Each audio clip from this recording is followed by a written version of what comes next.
আপনাকে এখানে একটা কথা বলি, আপনার মসজিদের ইমামের কথা আমি বলছি।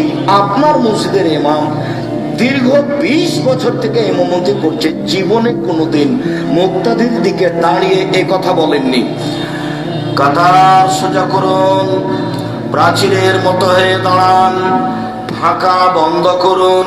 ওই যে দেখছি, ওই যে দুইজনের ফাঁকা দিয়ে শয়তান প্রবেশ করছে ছাগলের বাচ্চার মতো।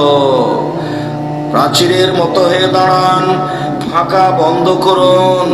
মানসাদা ফুরজাতান বানাল্লাহু লাহু বাইতান ফিল জান্নাহ, কেউ যদি দুজনের ফাঁকা বন্ধ করে আল্লাহ তাকে জান্নাতে দিবেন, তার জন্য জান্নাতে ঘর বানাবেন।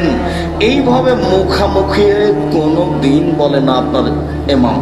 আর আপনাকে আর একটা কথা বলি, আমাদের নবী, আপনার নবী, পৃথিবীর সবার নবী কোনো একদিন কোনো একত্ব 23 বছরে কোনো একদিন কোনো একত্ব মুখামুখি না হয়ে সালাত শুরু করেননি।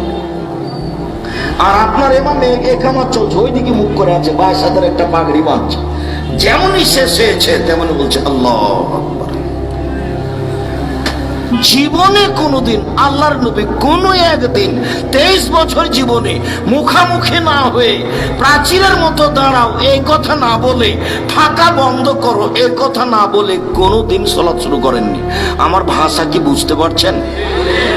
কোনদিন যদি প্রমাণ করতে পারে কেউ একক তো আল্লাহর নবী না বলে সালাত শুরু করেছেন, আমি আব্দুর রাজ্জাক বিন ইউসুফ আর জিন্দেগিতে বক্তব্য দেব না, আজ থেকে শেষ।